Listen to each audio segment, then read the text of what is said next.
Сегодня в выпуске дан старт важнейшей из реформ. Состоялась церемония открытия управления казначейства Абхазии. Сельхозпродукция вывозится из Абхазии беспрепятственно. Специальный репортаж программы. Цирк приедет. В Гудауте пройдет международный фестиваль циркового и эстрадного искусства. В кабинете министров состоялась церемония открытия управления казначейства Министерства финансов Абхазии. В структуре управления 5 отделов и 6 территориальных отделений в 6 районах. В конце 2014 года был принят закон о бюджетном устройстве, согласно которому исполнение бюджета осуществляется на основе казначейской системы. И с 2015 года в ускоренном режиме правительство запустило этот процесс. О том, как прошла церемония открытия управления, расскажет Елена Лулу. Масштабный государственный проект по внедрению казначейства запущен. Красная ленточка у входа в отремонтированное помещение управления казначейства была торжественно перерезана премьер-министром Артуром Микваби. На реализацию проекта ушло 3 года и затрачено около 80 миллионов рублей российской финансовой помощи. Гость мероприятия, заместитель руководителя казначейства России Станислав Прокофьев, рассказал на презентации, в чем смысл и преимущества казначейской системы. Мы создаем систему, при которой не обязательно будет с платежками приезжать сюда нашим бюджетополучателям, учреждениям здравоохранения, образования, культуры, науки. Для этого достаточно будет использовать электронный документооборот, электронную цифровую подпись. Для того, чтобы контроль за финансовыми потоками в большей степени был деперсонифицирован. Новая госструктура будет обеспечивать прозрачность денежных потоков, целевое использование и эффективность расходования денежных средств. Единый казначейский счет, через который будет проходить движение денежных средств, открыт в Национальном банке. 30 сотрудников центрального аппарата будут трудиться вот в этом помещении правительственного комплекса, где раньше располагался Госкомитет по приватизации. В управлении казначейства 5 отделов. Министр финансов Амра Кварантия и начальник управления казначейства Джансух Нанба провели гостей по отделам и рассказали о принципах работы каждого из них. Например, в отделе доходов аккумулируются все госсредства. У нас создан один-единственный счет по всей республике Абхазия, счет доходов, куда поступают все доходы от плательщиков. Потом этим доходам присваиваются коды, и в автоматическом режиме они распределяются между уровнями бюджетной системы и по видам доходов. Открытием лицевых счетов, контролем движения денежных потоков на счетах, оформлением расчетных документов для предоставления в Нацбанк занимается отдел введения реестров и операционной работы. На сегодняшний день отдел обслуживает 392 бюджетные организации. Все организации, обслуживающиеся в казначействе, начинают свою работу именно с нашего отдела. Отдел операционной работы занимается открытием, переоформлением, введением лицевых счетов всех наших клиентов. Наши клиенты – это все бюджетополучатели, все министерства, ведомства, учреждения здравоохранения, больницы, школы. То есть все те организации, которые находятся на частичном или полном бюджетообеспечении. Всего 391 организация, которая у нас будет обслуживаться. Это местные и республиканские получатели. Самый большой по количеству сотрудников отдел расходов и кассового обслуживания исполнения бюджетов. Именно здесь проходит процедура согласования бюджетных расходов. Именно этот отдел будет обеспечивать целевое направление средств в бюджете. Специалисты, которые будут принимать расчетные документы, будут проверять также на соответствие законодательству Республики Абхазия все подтверждающие документы. То есть основной принцип казначейского обслуживания – ни один расход не должен проходить без соответствующих подтверждающих документов, которые дают нам основание полагать, что у клиента на самом деле возникли денежные обязательства перед тем или иным контрагентом. Казначейская система подразумевает автоматизацию всех процессов. С этой целью было закуплено дорогостоящее серверное оборудование, сформирована база данных всех операций с многоступенчатой системой безопасности. Данная комната обеспечена системами безопасности. Вы видите, да, доступ в эту комнату у очень ограниченного круга лиц. Я думаю, то, что сегодня столько людей заглядывают сюда, это будет первый и последний раз. После официального открытия управления казначейства состоялось торжественное заседание с участием президента Абхазии Рауля Хаджима. Переход на казначейскую систему исполнения бюджета – это ключевая реформа в бюджетной и финансовой системах Абхазии, подчеркнул глава государства. Благодаря казначейской системе удастся контролировать прохождение выделенных средств до конечных получателей, что было невозможно при банковской системе исполнения бюджета. Эта реформа вызвана необходимостью усиления контроля за своевременным поступлением средств на бюджетные счета и целевым расходованием бюджетных средств, централизацией потока доходов и расходов, оптимизацией краткосрочного планирования и возможности временного использования остатков средств для покрытия бюджетного дефицита, минимизации нецелевого и неэффективного использования этих же бюджетных средств. Предвижу, что эти изменения могут быть и уже становятся болезненными для ряда бюджетополучателей и распорядителей бюджетных средств, привыкших к работе с наличностью и неподготовленных к ведению нового типа учета и предоставления отчетности. Грубо говоря, теперь расходовать бюджетные средства сугубо по своему усмотрению ни у кого не получится. Министерство финансов, основной исполнитель бюджета, не должно банально раздавать деньги бюджетникам, сказала Амра Кваранзия. Необходимо обеспечить их целевое исполнение и оптимизировать финансовые ресурсы страны. В решении этих задач должно помочь казначейство.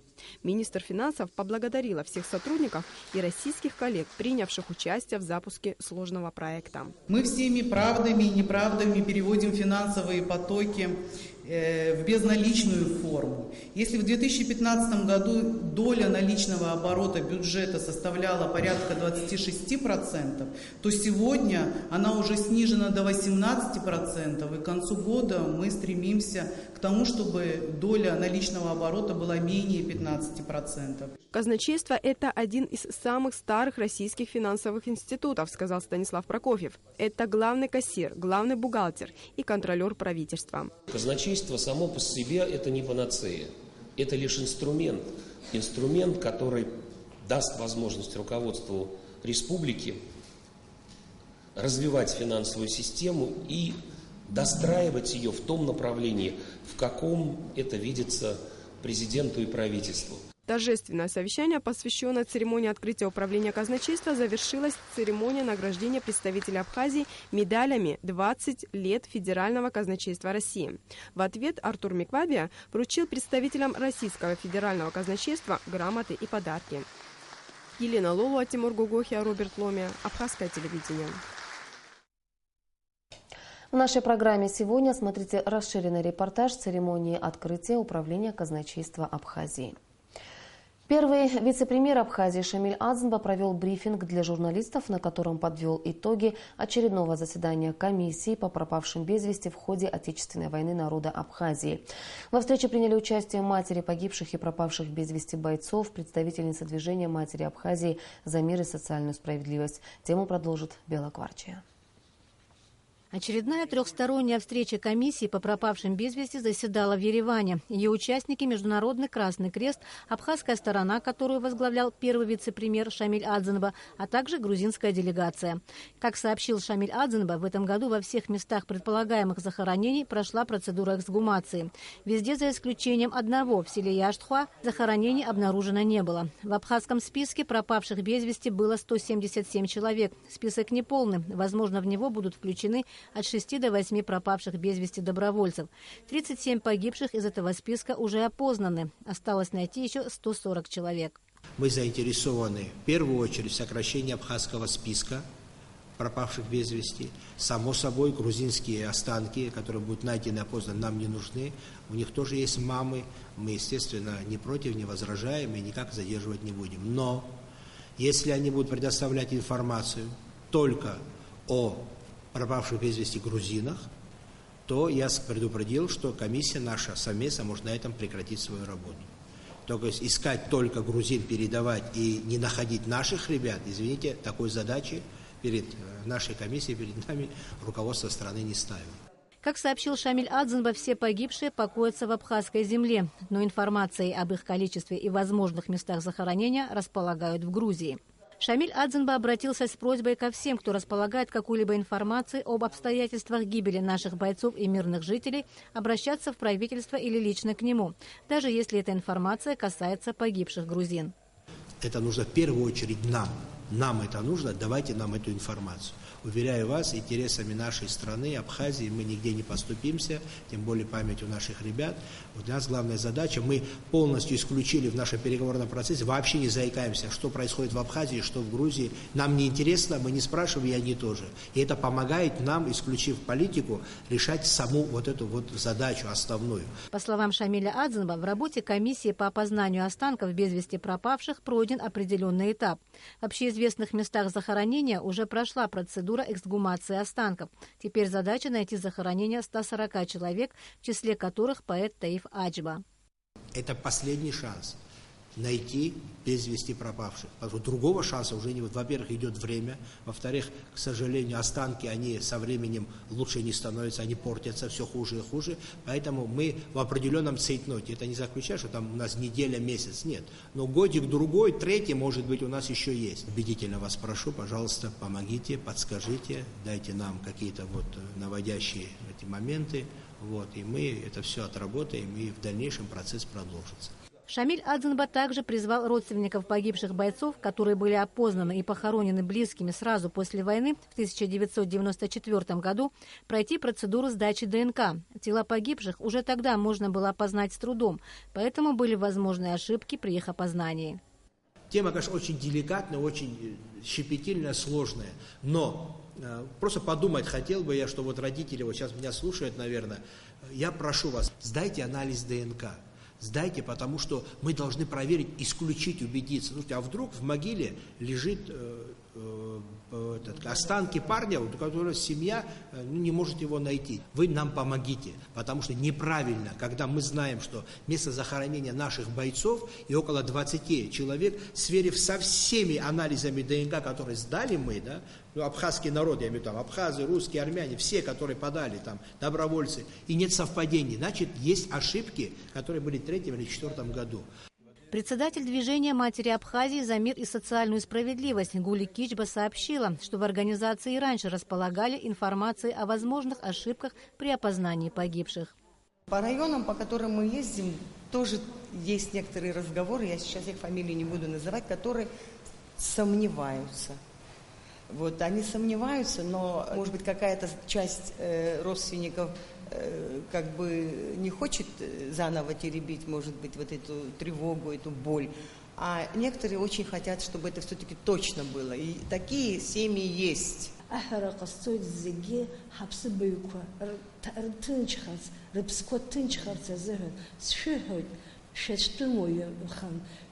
Шахацгала бреус, егейш чудо изерге, уйштан пиштагла зашя, гуреш саргой дизда чекала шахало, из банаузер, иштау это тынчера, тынчера, уе хаушариш казинги алат хусагазан, рпсахар тынчи бхарпарча, уе виза тагла зашя, шамилюмар пеши хазивш, уожи хамов, уйштан яхмур, уе хаду лязна харгалой.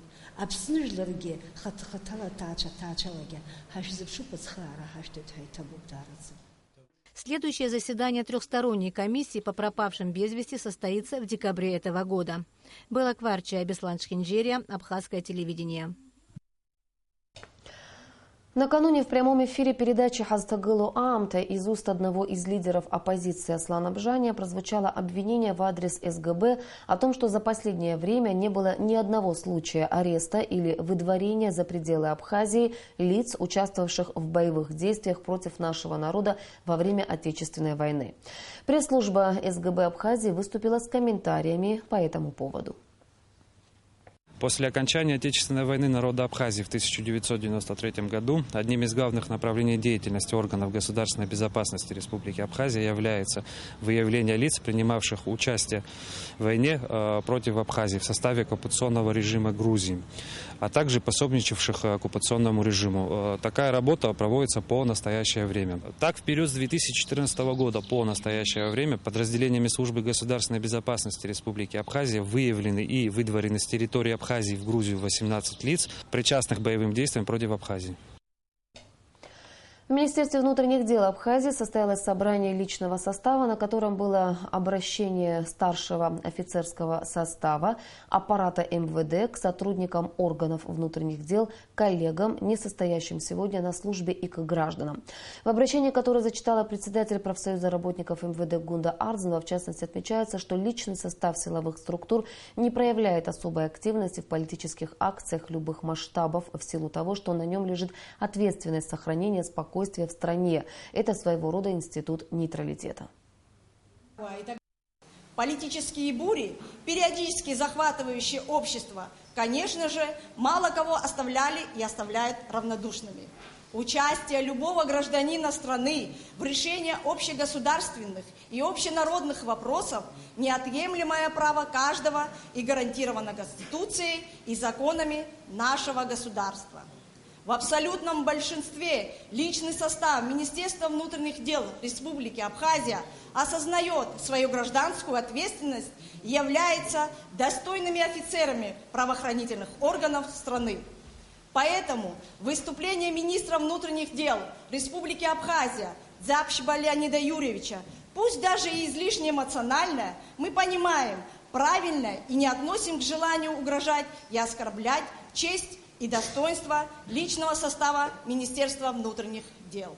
На самом деле, во всех странах и у всех народов личный состав силовых структур, как правило, не проявляет особой активности в участии в политических акциях любых масштабов, исключительно в силу того, что на них лежит ответственность сохранения спокойствия в стране, в том числе в условиях накала общественного противостояния в обществе. Это по умолчанию своего рода институт нейтралитета, гарантирующий объективное отношение к событиям.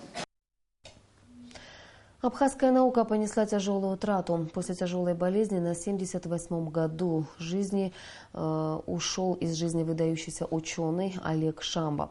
Распоряжением премьер-министра Артура Микваби в связи с кончиной известного ученого, общественного деятеля, участника национального освободительного движения, ветерана Отечественной войны народа Абхазии, кавалера ордена Леона и кавалера ордена Ахидзе Апша второй степени Олега Шамба создана правительственная комиссия по организации похорон во главе с первым вице-премьером Шамилем Адзенба.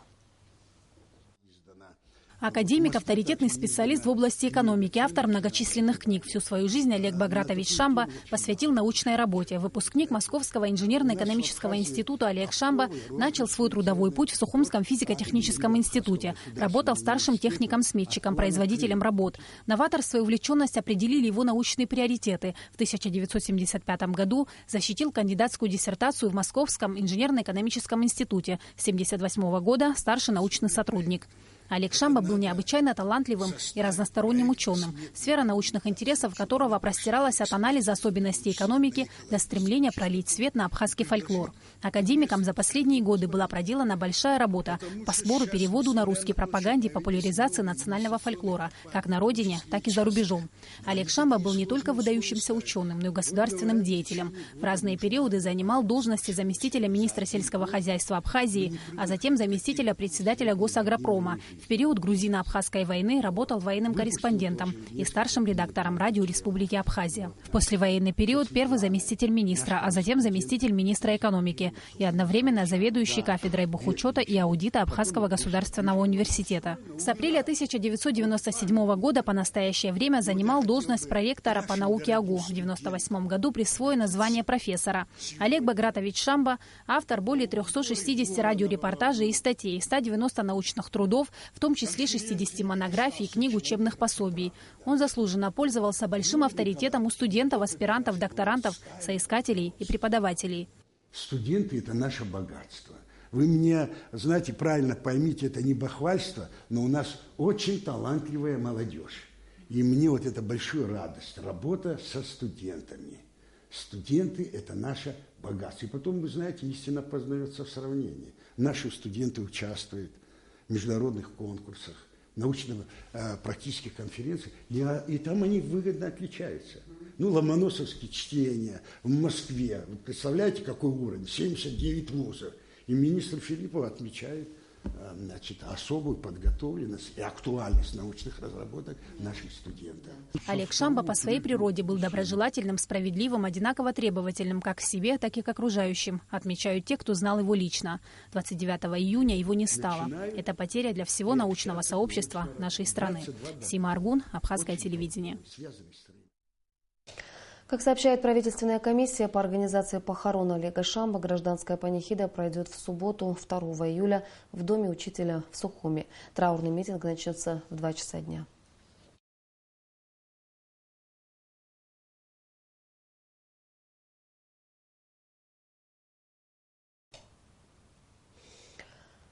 Не так давно в одной из наших программ мы рассказывали о том, как трудно вывозить из Абхазии в Россию сельхозпродукцию, из-за чего производители терпели большие убытки.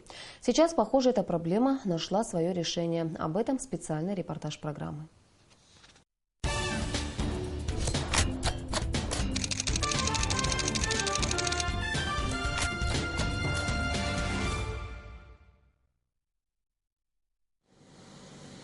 Еще несколько месяцев назад томатную продукцию фирмы «Эдель» не пропускали на границе, а это более 10 тонн помидоров. Вместо того, чтобы попасть на российский рынок, большая часть продукции вернулась на родину, другая часть просто сгнила на границе.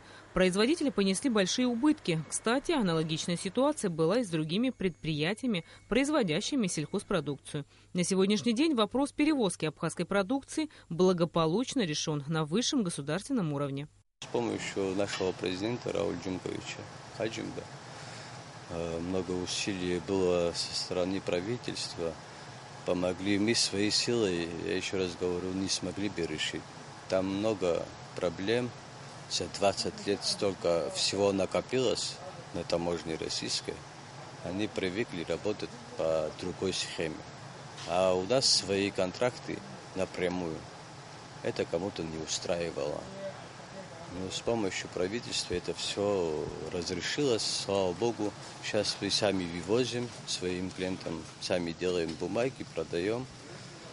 Облегчили наш труд и мы уже стали зарабатывать. Предприятие «Эдель» выращивает сорт помидоров «Лидер», который отличается насыщенным ароматом, а главное – вкусом. Здесь не используют удобрения, только витамины. Продукция экологически чистая и превосходит привозные овощи по всем параметрам. Отличить помидоры можно по цвету. Но главное, конечно, запах. Достаточно растереть листок томата, и аромат свежих помидоров заполнит все вокруг. Мы построили в 2015 году. Затраты у нас не маленькие, до 4 миллионов долларов. Это сорт «Лидер» называется. Голландская технология. Вот. Она нежная очень. Некоторые говорят, почему у вас портится быстро, турецкий не портится, но это нежный помидор. Тонкая шкура у него. С ними надо очень обращаться аккуратно, нежно. Потому что есть такие сорта помидоры, одиночки такие розовые, большие, они повреждений тоже не боятся, они долго хранятся. Это другой сорт, сочный. Если этот сорт томата высадить в грунт, то такой урожайности не будет, так как стебель вырастает только до 1,5 метров. В теплице же вытягивается, как лиана, до 20 метров. Урожайность 30 килограммов с одного корня. В летнее время за один месяц выходит до 150 тонн помидоров. В этом году, с сожалением, отмечают сотрудники фирмы, они вряд ли достигнут запланированного объема урожая, так как большое количество саженцев погибли из-за поздней высадки. Затраты большие, урожай не так нам, как хотелось в этом году, потому что при посадке саженцев застал холод, вовремя не успели отопить, попортилось много корней. 40-45 тысяч корней где-то у нас испортилось. Вот. Но мы духом не падаем. На будущий год, я думаю, мы все эти ошибки поправим. Сейчас сезон у нас заканчивается в конец июля. Уберем это все, новые саженцы посадим, и на будущий год, я думаю, у нас пойдет работа. Работают здесь 55 человек, все местные жители. Зарплаты выше средних по республике, до 15 тысяч рублей в месяц. Рената Шакай, Беслан Джинджолия, Абхазское телевидение.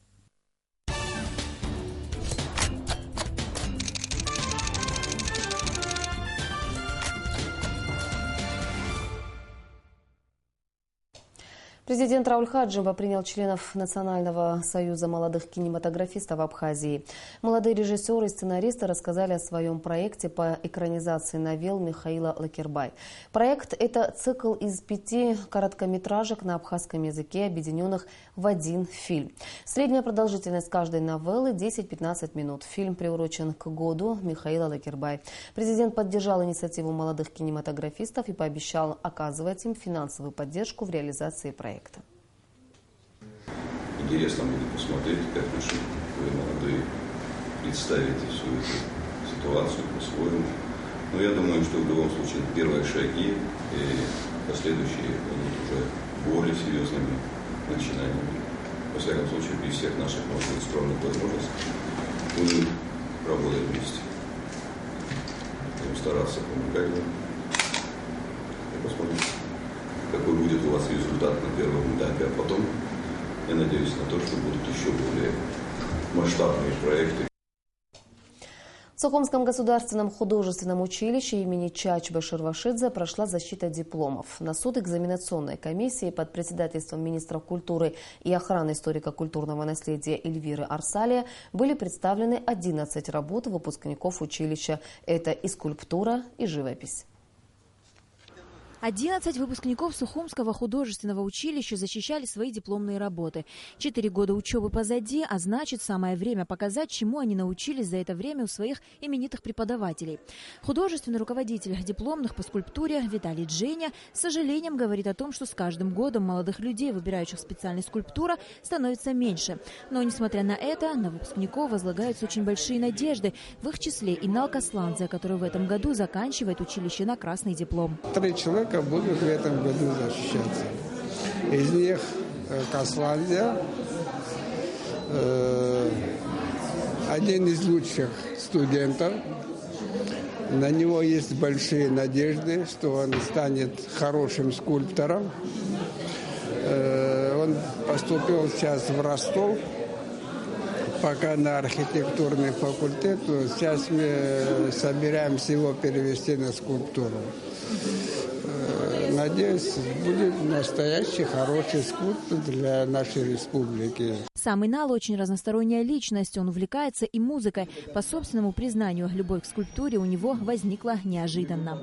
В целом скульптурой я начал заниматься фактически вот именно здесь, в училище. Изначально даже не думал, что буду когда-либо ей заниматься. Я выбрал свою композицию «Душа музыканта» назвал, так как я окончил музыкальную школу, и музыка мне очень близка по духу. И в связи с этим я выбрал эту композицию. Я пытался передать именно вот внутреннее ощущение музыканта, то, как он себя чувствует во время игры, его погруженность, то, как он переживает эту мелодию. Еще одна выпускница художественного училища Рамета Нахушева из Кабардино-Балкарии. Приехав отдыхать в Абхазию, она была настолько впечатлена ее красотой, что решила здесь остаться. И вот спустя 4 года девушка уже выпускница училища. Моя работа называется «Грации», связана с красотой и природой. Я подготовилась, но переживаю все. Как долго ты работала? Нет, месяц я работала. Не то, что успела, то, что смогла, сделала. Я хочу показать то, что связано с природой и людьми, объединить их и создать гармонию красоты и движения людей. Преподаватели художественного училища отмечают тот факт, что сегодня не все выпускники, даже те, у которых есть неплохие задатки, в дальнейшем продолжают заниматься творчеством. Но все же есть надежда, что эта ситуация в скором времени изменится к лучшему. К сожалению, кто мог бы этим успешно заниматься творчеством, многие побросали. Но сегодня я надеюсь, что я не ошибаюсь.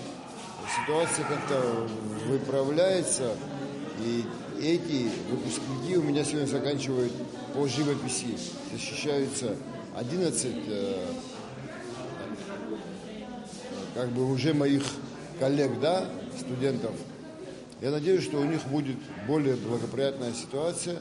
Несмотря на всю сложность учебы в художественном училище, выпускники показали хорошие результаты. И можно с уверенностью сказать, что творческое будущее у Абхазии есть. Нала Кови, Ильдар Демиров, Абхазское телевидение.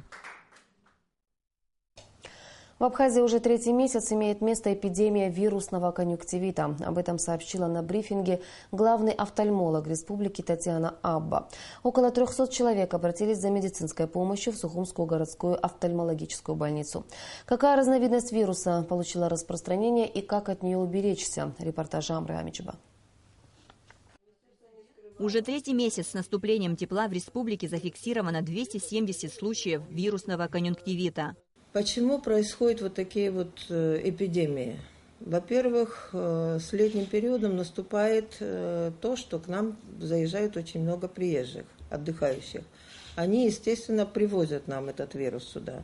По мнению Татьяны Абба, вирус гриппа, свирепствовавший в начале года, на фоне ослабления иммунитета дал осложнение на глаза, который и проявился в виде вирусного конъюнктивита.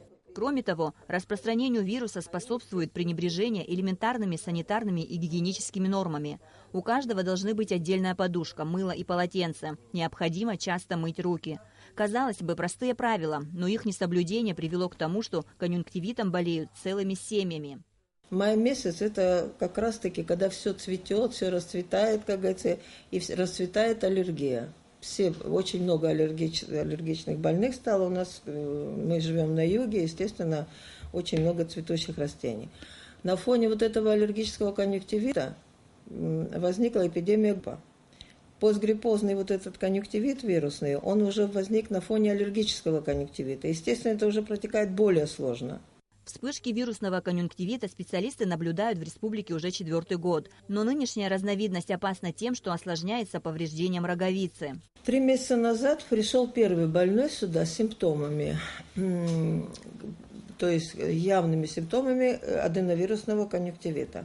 И с него у нас началась вот это вот все, как говорится, эпидемия этого конъюнктивита.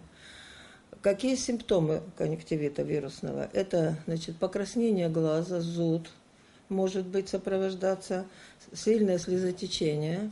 Но самое страшное, что любой вот этот вирусный конъюнктивит, аденовирусный, он может сопровождаться с повреждением роговицы. То есть он уже переходит в кератоконъюнктивит, когда у человека может быть уже в дальнейшем потеря зрения за счет того, что на роговице появляются мелкоточные помутнения, это воспалительные очаги. В Сухумской городской офтальмологической больнице не проводятся плановые операции, кроме экстренных случаев. Здесь предусмотрены только прием и лечение больных конъюнктивитом. Татьяна Абба предостерегла людей от самолечения. При первых признаках болезни необходимо обратиться к специалистам во избежание осложнений. Таким образом, если у ваших родных или знакомых наблюдается покраснение глаза, зуд, сильное слезоточение и отекло века, обращайтесь к офтальмологам. Амра Амичба, Саидайба, Абхазское телевидение. В начале июля в Гудауте пройдет международный фестиваль циркового и эстрадного искусства, в котором примут участие более 200 артистов из разных городов России, Национальной цирковой школы Китая, а также детские хореографические коллективы Гудауты и Тхуарчала. Накануне открытия фестиваля ее организаторов приняла глава администрации Гудаутского района Руслан Ладария. На встрече обсуждались организационные вопросы. Следует отметить, что фестиваль подобного масштаба в Гудауте проводится впервые. Руслан Ладария обещал всяческую поддержку организаторам и выразил надежду, что фестиваль станет в Абхазии традиционным. И о погоде. По сообщению гидрометеослужбы, в Абхазии ожидается ночью и утром облачная погода, дождь с грозой, днем без осадков. Температура воздуха ночью плюс 22-24, днем плюс 29-31 градус. Температура морской воды плюс 24 градуса. Информационный выпуск завершен, а я прощаюсь с вами. До встречи в эфире.